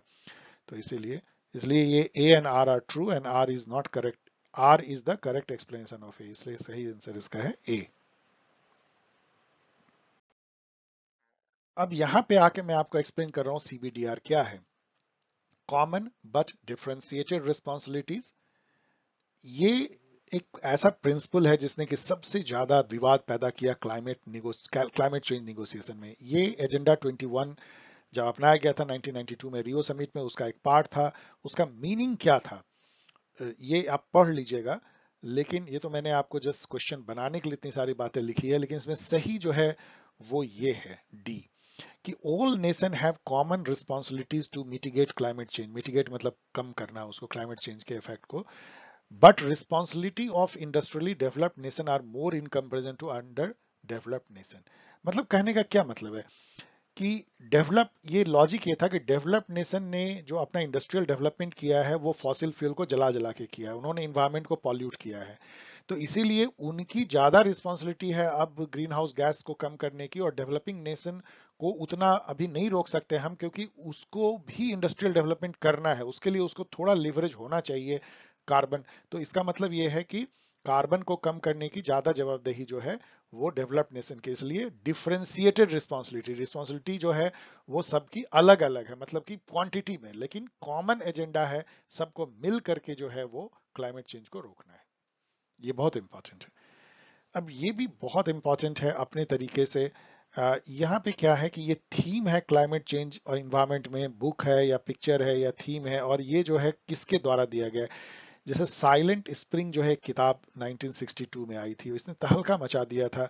वहां फर्स्ट टाइम लोगों को ये फील हुआ कि भाई क्लाइमेट जो है वो ऐसा चीज नहीं है जिसको आप जितना रौंदोगे और जितना उसका दोहन करोगे, एक्सप्लॉइटेशन करोगे, और वो कुछ नहीं होगा, वो बैकलैश करेगा आप पर और इतना ह्यूज करेगा कि आप रो दोगे। तो ये जो साइलेंट स्प्रिंग नाम की बुक थी, ये जो है रैचल कार्सल, आप इसको रैकेल भी पढ़ सकते हैं, रैचल भी पढ़ सकते हैं, रैचल कार्सल ने ये बुक लिखा था, बहुत उसने धूम मचाई थी। और उसके बाद ही जो है वो 1972 में आते आते जो है स्टॉकहोम में यूएन की समिट हुई। उसी साल में लिमिट टू ग्रोथ जो है, एक क्लब ऑफ रोम, एक एनजीओ टाइप की संस्था थी या है, अभी भी होगी, उन्होंने जो है एक बुक लिखा लिमिट्स टू ग्रोथ। उसमें बेसिकली यही कहना था कि आप अनलिमिटेड जो है इकोनॉमिक डेवलपमेंट नहीं कर सकते हो, क्योंकि आप नेचर के साथ खिलवाड़ करके कर रहे हो। तो एक समय आएगा जब आपको रुक जाना पड़ेगा। उसी कॉन्सेप्ट को आगे बढ़ाया गया सस्टेनेबल डेवलपमेंट कॉन्सेप्ट में, जो कि बर्टलैंड कमीशन रिपोर्ट थी। बर्टलैंड जो है वो यूएन की कमिटी थी, एक मिस्टर बर्टलैंड थे जिन्होंने कि उसको हेड किया था, और वो 1987 में उन्होंने सस्टेनेबल डेवलपमेंट नाम का, आवर कॉमन फ्यूचर, इस टाइप का उन्होंने जो है वो बुक लिखा, और मतलब रिपोर्ट लिखी है, उसमें सस्टेनेबल डेवलपमेंट का कॉन्सेप्ट दिया। सस्टेनेबल डेवलपमेंट बेसिकली क्या था, ये तो अब पुरानी बात हो गई है, लेकिन इस पर इतने सारे क्वेश्चन पूछे गए थे उस जमाने में। तो सस्टेनेबल डेवलपमेंट जो है वो उसका मायने बेसिकली क्या होता है, वो ये है कि आप डेवलपमेंट इस तरह से करें कि इन्वायरमेंट भी प्रोटेक्टेड रहे और उसके रिसोर्सेज भी बचे रहे अगले जनरेशन के लिए भी। मतलब ये नहीं कि सारा यही जनरेशन खा पका जाए और अर्थ को उस तरह से इम्पोवरिश छोड़ दे कि हमारे आने वाले कल का फ्यूचर जो बच्चे हैं उनके लिए कुछ ना तो आयरन ओर बचे, ना पेट्रोलियम बचे, ना कोल बचे। तो ये जो इंट्रा जनरेशनल जो इक्विटी है वो भी इसका पार्ट था, और इंटर जनरेशनल इक्विटी भी, और इन्वायरमेंट को बचाते हुए इकोनॉमिक डेवलपमेंट करना, ये सब सस्टेनेबल डेवलपमेंट का पार्ट था। ओनली वन अर्थ तो एक ही बच गया, ये मोटो था यूएन कॉन्फ्रेंस जो ह्यूमन एनवायरनमेंट का 1972 स्टॉकहोम में हुआ है, उसका जो मोटो था, जो कहते हैं नारा जिसको बोलते हैं, वो था ओनली वन अर्थ, हमारे पास तो एक ही अर्थ है, यही नारा था उसमें। अब आइए हम लोग जो है आईआर जीके पे हम लोग चर्चा करते हैं। आईआर जीके क्या है, जनरल नॉलेज। अब इसका कोई खास नाता आपकी थ्योरी से है नहीं, आपके बुक से नहीं है, जो ट्रिविया कह सकते हैं उस पे भी काफी क्वेश्चन, सबसे ज्यादा क्वेश्चन शायद इसी पे पूछे जाते हैं। With whom the term shuttle diplomacy associated. अब शटल डिप्लोमेसी आप में से पता नहीं कितने लोग जानते होंगे, लेकिन जान लीजिए, ये बेसिकली जब अरब इजराइल वॉर हुआ था 1973 में, तो उस समय में ये वर्ड क्वाइन किया गया था। उस समय एक होते थे हेनरी किसिंगर जो बहुत फेमस थे, वो वहाँ के डिफेंस सेक्रेटरी, मतलब डिफेंस मिनिस्टर थे, जिसको वहाँ सेक्रेटरी ऑफ स्टेट कहा जाता है। तो defence US secretary of state Henry Kissinger. अब ये सटल डिप्लोमेसी क्या थी, बेसिकली इसमें क्या होता है कि यहाँ पे जो है तेल अवीव है, मतलब इजराइल की राजधानी, यहाँ पे दमास्कस है सीरिया की राजधानी, और यहाँ इजिप्ट में जो है वो कैरो है, कैरो। और यही तीनों कंट्री लड़ रहे थे उस समय अरब इजराइल वॉर में, आपस में ये बात नहीं कर रहे हैं, निगोशिएशन नहीं कर रहे हैं। अब हेनरी किसिंगर जो है वो सुबह में चाय पीते हैं तेल अवीव में, और वो लंच करते हैं दमास्कस में, फिर वो शाम का नाश्ता करते हैं कैरो में, फिर अगले दिन वो चले जाते हैं तेल अवीव। इस तरह से शटल करते करते वो सबको मिला करके बातचीत कर रहे हैं, तो इसको शटल डिप्लोमेसी कहा गया। क्योंकि आप आपस में शटल इसलिए भी क्योंकि बहुत कम डिस्टेंस है, आप यहाँ 1 घंटे में पहुंच सकते हैं, 1 घंटे में, 1 घंटे में। तो वो यहाँ से वहाँ हॉप करते थे, कभी 23-24 बार उन्होंने इस तरह से दौरा किया और सबके बीच में सुलह करवाई, इसलिए उसको शटल डिप्लोमेसी कहा गया। Which is not the name given to 1973 Arab Israel war. अब फिर दूसरा क्वेश्चन मैं अरब इजराइल वॉर पे पूछ रहा हूँ, ये बहुत फेमस है। आपको यदि इंटरेस्ट हो तो आप इसको देख सकते हैं यूट्यूब पे, इस पे डॉक्यूमेंट्री देख सकते हैं। बहुत ही मतलब बहुत ही थ्रिलिंग है कैसे लड़ाई हुई थी अरब इजराइल के बीच में। तो इसके बहुत सारे जो है नाम दिए गए हैं इस वॉर को। योम किपुर वॉर, योम किपुर जो है, योम किपुर जो ज्यूइश लोगों का सबसे बड़ा फेस्टिवल होता है, उस दिन वो लोग जो है क्षमा मांगते हैं। हम लोग के यहाँ जैन में भी क्षमा दिवस होता है, तो उस टाइप से ही वहां पे योम किपुर डे था। और उसी दिन जो है ये वॉर छिड़ गया था, उसी दिन इजिप्ट ने चढ़ाई कर दी थी इसराइल पे। तो क्या इसको यम कुपुर वॉर बोलते हैं? यस, ये ट्रू है। क्या इसको सिनाई वॉर बोलते हैं? सिनाई जो है वो एरिया है इजिप्ट का जिसको कि हड़प लिया था इसराइल ने। क्या इसको रमादान वॉर बोलते हैं? जिसको रमजान भी कहते हैं, लेकिन उधर रमादान कहा जाता है, तो रमादान वॉर है क्या? क्या ये अक्टूबर वॉर है? तो ये जो है इसमें आप क्वेश्चन देखिए क्या है, कौन इसमें से नहीं है इस वॉर का नाम? तो ये भी है, ये भी है और ये भी है, केवल ये नहीं है। तो इसका मतलब आपको हो गया कि यम कुपुर वॉर, रमादान वॉर, अक्टूबर वॉर, क्योंकि अक्टूबर के महीने में हुआ था, उस समय रमजान चल रहा था और उस दिन यम कुपुर था, किपुर था। तो यम कुपुर, यम किपुर और रमादान तो फेस्टिवल हो गई, और अक्टूबर के मंथ में हुआ था, इसीलिए ये तीनों नाम इसको दिए गए हैं। ये क्वेश्चन बन गया। अब नेक्स्ट क्वेश्चन है, structural adjustment programme in the third world countries were carried out under what? आपको पता है स्ट्रक्चरल एडजस्टमेंट प्रोग्राम क्या है? ये जो है डेवलप्ड नेशन का एक तरह से प्रेस्क्रिप्शन था, दवाई था कि तुम अपने इकोनॉमी को सुधारने के लिए एलपीजी करो, लिबरलाइजेशन, प्राइवेटाइजेशन एंड ग्लोबलाइजेशन, जो कि इंडिया ने 1991 में किया। ये सभी डेवलपिंग नेशन को आर्म ट्विस्ट कर करके कराया गया। इसके बहुत सारे कंपोनेंट थे, मतलब फिजिकल डेफिसिट कम करो, टैक्सेस को थोड़ा घटाओ, प्राइवेट इंडस्ट्री को आगे ले आओ, पब्लिक सेक्टर को पीछे ले जाओ, लाइसेंस परमिट राज खत्म करो, सेंट्रलाइज प्लानिंग को खत्म करो। तो ये जो किया गया था, ये किसके तहत किया गया था? क्या वाशिंगटन कंसेंसस था? क्या ब्रेटन वुड एग्रीमेंट था? क्या पेरिस एग्रीमेंट था? क्या यूएनडीपी की रिजोल्यूशन हुई थी 1990 में?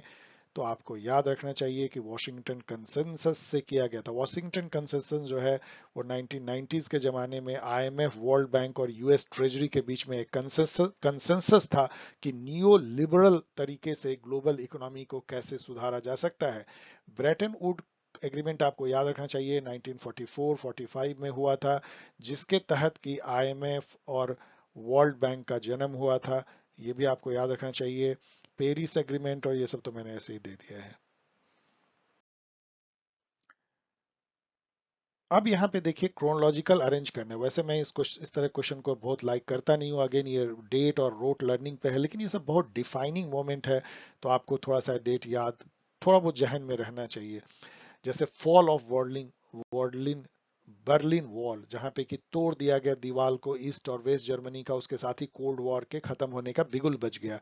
तो ये आपको पता होना चाहिए कि 1989 में हुआ था क्यूबन मिसाइल क्राइसिस, जिसमें कि क्यूबा छोटे से आइलैंड पे, वहां पे न्यूक्लियर मिसाइल खड़ा कर दिया था सोवियत रूस ने। वो डायरेक्शन उसका अमेरिका की तरफ था, इस पे अमेरिका और यूएसएसआर एक तरह से न्यूक्लियर वॉर के बिल्कुल करीब आ गया था, सबकी सांसें रुक गई थी।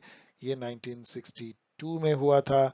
कोरियन वॉर जो है, नॉर्थ और साउथ कोरिया लड़ बैठे कोल्ड वॉर के दौरान। नॉर्थ कोरिया को यूएसएसआर सपोर्ट कर रहा था, साउथ कोरिया को यूएसए, और ये बन गया एरिना कोल्ड वॉर का 1950 में। और बर्लिन ब्लॉकेट क्या था? जैसे ही वर्ल्ड वॉर टू खत्म हुआ तो बर्लिन जो शहर है वो तीनों तरफ से जो है वो यूएसएसआर से घिरा हुआ था, एक साइड केवल था, उसकी पूरी ब्लॉकेट कर दी गई थी। वो तो दोनों शहर को काट दिया गया था, ईस्ट और वेस्ट। तो वेस्ट जर्मनी को खाद पानी जो है वो हवाई जहाज से एलाइड फोर्सेस ने पहुंचाया था। ये एक ब्लॉकेट थी, ये 1948 में हुआ था। तो आप इसके बेसिस पे आप अरेंज कर सकते हैं। अब ये जो क्वेश्चन है ये भी अच्छा है, लेकिन ये बिल्कुल जीके का ही सब क्वेश्चन है, इसलिए इसको मैं आईआर जीके बोलता हूँ। बहुत सारे कंट्री के बीच में लाइन होते हैं, जैसे इंडिया और पाकिस्तान के बीच में रेड क्लिफ लाइन है, इंडिया चाइना के बीच में मैकमोहन लाइन है, और डूरंड लाइन जो है वो पाकिस्तान और अफगानिस्तान को बांटती है। तो यहाँ पे जो है मैजिनो लाइन है, मैजिन, इसको, ये चूंकि फ्रेंच नेम है, ये फ्रेंच जेंटलमैन थे जिन्होंने बनाया था, तो आप इसको मैजिनॉट तो कह ही नहीं सकते हैं, इसको जो है आप मैजिनो कह सकते हैं। तो मैजिनो लाइन जो है वो फ्रांस और जर्मनी के बीच में है। बेसिकली ये बहुत इंटरेस्टिंग है, ये लाइन कोई नेचुरल लाइन नहीं है। ये फर्स्ट वर्ल्ड वॉर के बाद फ्रांस डर करके कि जर्मनी फिर से अटैक ना कर दे, और अटैक हुआ उसके ऊपर सेकेंड वर्ल्ड वॉर में हिटलर ने किया। उसने क्या किया कि जर्मनी और फ्रांस का जो बॉर्डर था वहां पे उन्होंने जबरदस्त एक बंकर टाइप का बनाया पूरे बॉर्डर पे। मतलब वो एक आर्किटेक्चर का नमूना था। आप यदि इमेजिनर लाइन देंगे गूगल में तो आपको वो फोटो दिखेगा किस टाइप का वो बंकर बना हुआ था। लेकिन सबसे हंसी की बात यह है कि हिटलर ने उस लाइन को पूरा बाईपास किया। वो फ्रांस पे उसने ब्लिट्जक्रीग अटैक किया और उसको वो मैजिनो लाइन को उसने देखा भी नहीं, उसने दूसरे रास्ते से उसको इंसर्कल किया और सबसे लास्ट में जो है मैजिनो लाइन की तरफ हिटलर गया। इसलिए फ्रांस बेचारा बिल्कुल भौचक्का रह गया और हार गया था second world war.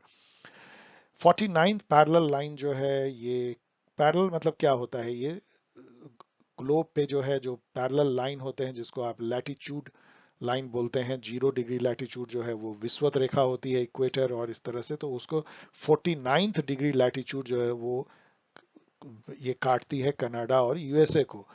38 degree latitude या 38 पैरेलल लाइन काटती है नॉर्थ और साउथ कोरिया को। और ब्लू लाइन जो है, ये कुछ यहाँ पे गलत हो गई है, इसको इस क्वेश्चन को आप देख लीजिएगा। ब्लू लाइन दो कंट्री को, आप गूगल में जस्ट कर लीजिएगा, I am sorry for this कि यहाँ अदीस अबाबा लिखा है, ये दो कंट्री के बीच में है और मुझे अभी मेमोरी से याद भी नहीं है कि मैंने कौन सा दिया है, इसलिए ब्लू लाइन देख लीजिएगा, ये दो कंट्री के बीच की लाइन है। Okay, sorry for this.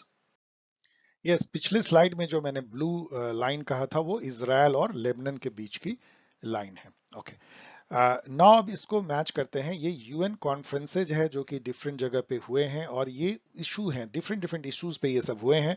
थोड़ा बहुत आपको ये पता होना चाहिए। बाली सीओपी, आपको पता है सीओपी क्या है, कॉन्फ्रेंस ऑफ पार्टी, जो क्लाइमेट चेंज की UNFCCC के जो मेंबर थे उसको कॉन्फ्रेंस ऑफ उसको पार्टी बोलते हैं, और उसके उनकी कॉन्फ्रेंस जो क्लाइमेट चेंज पे बातचीत करते हैं, तो ये क्लाइमेट चेंज की है। वियना में जो है ह्यूमन राइट्स पे कॉन्फ्रेंस हुआ था। कैरो 1994 में पॉपुलेशन और डेवलपमेंट पे, और बीजिंग में 1995 पे fourth women world women conference हुआ था। इसको याद कर लीजिए। डोकलाम जो है, आपको पता है कि 2017 में चाइना और इंडिया की सेना जो है आंख तड़े रही थी, जैसे अभी गलवान वैली में हुआ था, सेम टाइप का डोकलाम में हुआ था। तो ये जो है एक डोकलाम एक रीजन है जो कि तीन तरफ से ऐसे घिरा हुआ है। वो कौन से कंट्री है जिससे कि वो घिरा हुआ है? वो है इंडिया, भूटान और चाइना। बेचारा भूटान जो उसने बीच में पिस रहा था, तो इंडिया के साथ उसकी एक तरह से डिफेंस की ट्रीटी है, इसलिए इंडिया वहां पे सेना पहुंच गई थी और चाइना और इंडिया की सेना आग तरे रही थी। Which of these empire did not come to end after first world? तो आपको पता होना चाहिए कि फर्स्ट वर्ल्ड वॉर के बाद बहुत सारे एम्पायर जो हैं ढह गए, खत्म हो गए। उसमें ऑटोमन एम्पायर था जो मुस्लिम एम्पायर था, इस्तांबुल में बेस था। उसके चलते पूरा मिडिल ईस्ट जो है एक तरह से वो एलाइड फोर्सेस के कब्जे में आ गई, तो वो खत्म हो गया। ऑस्ट्रियन हंगेरियन एम्पायर जो है पूरा टूट गया, बहुत सारे कंट्रीज से बन गए, यूगोस्लाविया से लेके Poland, Hungary, Czechoslovakia and all. And German empire भी खत्म हो गया, वहां पे वेमार वैमार रिपब्लिक, मतलब वहां पे जो है डेमोक्रेसी आ गई, और एम्पायर जो है वो कैजर कहलाते थे, वो उसका एम्पायर ढह गया। लेकिन रसियन एम्पायर, ये कहना गलत है कि ये वर्ल्ड वॉर के बाद ढहा। इनफैक्ट रसिया में जार की एम्पायर थी, वो वर्ल्ड वॉर के दौरान ही खत्म हो गया। 1917 में आपको पता है रसियन रिवॉल्यूशन हुई, इसलिए सही आंसर इसमें है बी, रसियन एम्पायर, जो कि वर्ल्ड वॉर खत्म होने के बाद नहीं ढहा था। What was the phoney war during the Second world War? अब आप पढ़ लीजिए इसमें क्या ये प्रोपेगेंडा वॉर था जर्मनी, या वॉर स्ट्रेटजी थी, या mediation by US over phone line था, leader of allied power? Basically क्या था, ये वाली बात थी। जब हुआ क्या था कि सितंबर 1 सितंबर को जर्मनी ने पोलैंड पे अटैक कर दिया, हिटलर ने, और 3 सितंबर को इंग्लैंड और फ्रांस ने अटैक डिक्लेयर कर दिया, वॉर डिक्लेयर कर दिया हिटलर के अगेंस्ट में। लेकिन 8 महीने तक कुछ भी नहीं हुआ, केवल समझिए एक दूसरे पे आंख तरेड़ने जैसी बातें थी। उस पीरियड को फोनी बार वॉर कहा गया, मतलब कुछ हो नहीं रहा है, झूठ मूठ का केवल वॉर का सीन। 8 महीने तक कुछ भी नहीं, उसके बाद फिर लड़ाई शुरू हुई। अब जो लड़ाई हुई उससे रिलेटेड एक टर्म है ब्लिट्जक्रीग, मैंने शायद पहले भी कहीं यूज किया एक। तो ये ब्लिट्जक्रीग क्या था? क्या ये वॉर स्ट्रेटजी थी एलाइड पावर की, मतलब फ्रांस यूके का, क्या ये वॉर स्ट्रेटजी थी जर्मनी की? क्या ये न्यू जर्मन एयरफोर्स था, या ये न्यू जर्मन टैंक थे? तो बेसिकली जो है ये वॉर स्ट्रेटजी था हिटलर के जर्मनी का। ब्लिट्जक्रिग का मायने क्या था कि ये पलक झपकते, मतलब सरप्राइज अटैक दुश्मन पे करना और कुछ ही घंटों में उसको बिल्कुल बर्बाद कर देना। और इसका तरीका ये होता था कि जमीन पे उनके पॉन्जर टैंक जो है बहुत मोबाइल थे, बहुत तेजी से चलते थे, और वो मल्टीपल तरह का गोले दागते थे, उसको दौड़ाते थे ये। और उसके पीछे पीछे जो है वो इनकी इन्फेंट्री होती थी, जो उसको, जिसको कवर वो टैंक देता था, और उसके ऊपर जो है उसका लुफ्टवाफा जो है वो एयर फोर्स था उसका, वो ऊपर से जो है गोले बरसाती थी। इस तरह से तीन टाइप का एक अटैक जो है वो बहुत फास्ट वे में हिटलर की सेना करती थी। इससे उसने पोलैंड को और फ्रांस इन सबको बिल्कुल अचंभित करके हरा दिया था। तो उसको ब्लिट्जक्रिग कहते हैं। The Japanese attack in which of the following installation prompted USA to enter World War II? ये तो आपने जरूर स्कूल में पढ़ा होगा। और इसी के बाद जो है एक तरह से एटॉम बम गिरने की बात हुई। तो वो कौन सा था? देखिए, अमेरिका जो है वो वॉर में नहीं कूदा था। अमेरिका फर्स्ट वर्ल्ड वॉर के बाद उसने कसम खाई थी कि भाई यूरोप के वॉर में हम अपना हाथ नहीं गंदा करेंगे। तो इसलिए 1941 तक समझिए कि वो बिल्कुल एकदम वो चुपचाप थी, देख रही थी क्या हिटलर कर रहा है, क्या कैसे यूके और फ्रांस उसको फेस कर रहे हैं। लेकिन जब जापान ने उसके पर्ल हार्बर उसका पैसिफिक में जो है air base, sorry naval base था, जैसे डिएगो गार्सिया में भी उसका नेवल बेस है हम लोगों के कंट्री के पास, मतलब भारतीय हिंद महासागर में। तो जब उस पे अटैक कर दिया जापान ने और बम गिरा के उसको पूरा बर्बाद कर दिया, तब अमेरिका ने जापान के अगेंस्ट में वॉर डिक्लेयर कर दिया और अमेरिका कूद पड़ा सेकेंड वर्ल्ड वॉर में। Which UN agency is located in Africa? Africa में बहुत ज्यादा यूएन एजेंसी है नहीं। सबसे ज्यादा आपको पूछा जाता है किस शहर में लोकेटेड है, उसका नाम है जिनेवा, स्विट्जरलैंड। तो ये भी एक क्वेश्चन बन जाता है।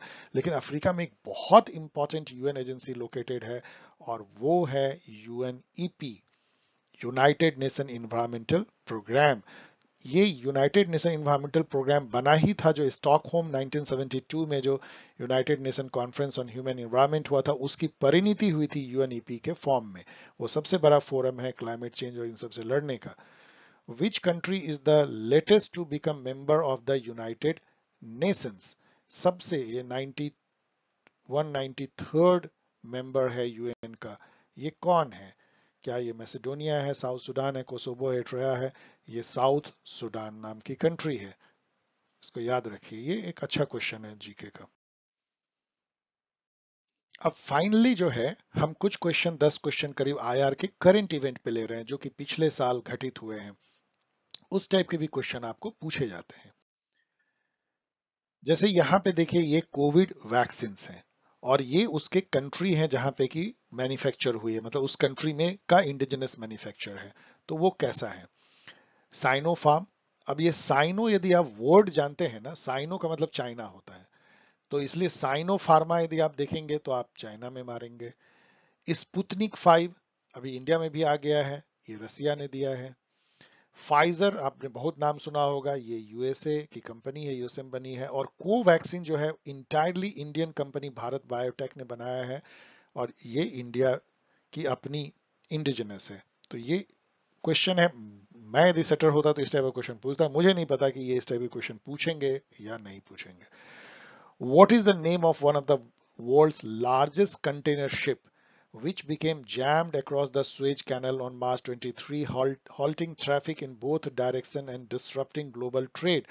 हुआ ये कि एक वर्ल्ड का सबसे लार्जेस्ट कंटेनर शिप जो है वो स्वेज कैनल, तो पतली सी तो कैनल है जो कि रेड सी को जोड़ती है, भूमध्य सागर से मेडिटेरियन सी से, बहुत इंपॉर्टेंट है यूरोप को एशिया से जोड़ने में, एकदम पतली सी है।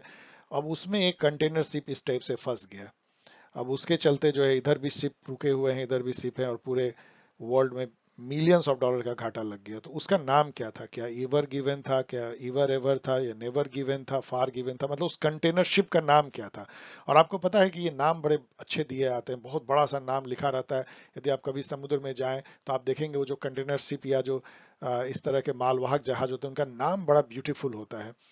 तो उसका नाम क्या था? तो आप याद कर सकते हैं, ये अच्छा क्वेश्चन। उनका नाम था एवर गिवन। यदि आप गूगल पे इसका पिक्चर देखें तो उसमें आपको दिखेगा एवर गिवन लिखा हुआ, ever given. Which top expert on infectious disease in USA said कि वो कन्विंस नहीं है कि ये नोवल कोरोना वायरस जो है नेचुरल डेवलप हुआ है। उनका शक है कि वो कहीं चाइना के लैब में बना है। इसमें इतनी हीटेड डिबेट हुई कि वुहान के लैब में बना है। तो वो जेंटलमैन डॉक्टर कौन थे जिन्होंने कि ये कॉन्स्पिरेसी थ्योरी दिया? तो ये भी एक जीके का मतलब करंट इवेंट क्वेश्चन हो सकता है। ये सब नाम है, आप देख लीजिए। यदि कोई घंटी आपको नहीं बज रही है तो आप इसको याद कर लीजिए। डॉक्टर एंथोनी फॉसी, या फॉकी कहिए या फोसी कहिए, फूसी भी इसको कई लोग पढ़ते हैं, फूसी, डॉक्टर फूसी। तो डॉक्टर एंथोनी फूसी जो है वो उन्होंने ये कंस्पिरेसी थ्योरी दिया है, इसलिए अभी बहुत चर्चा में है। आप इनका फोटो यदि गूगल पे देखेंगे तो आपको याद आ जाएगा, टीवी पे कई जगह इनको दिखाया गया।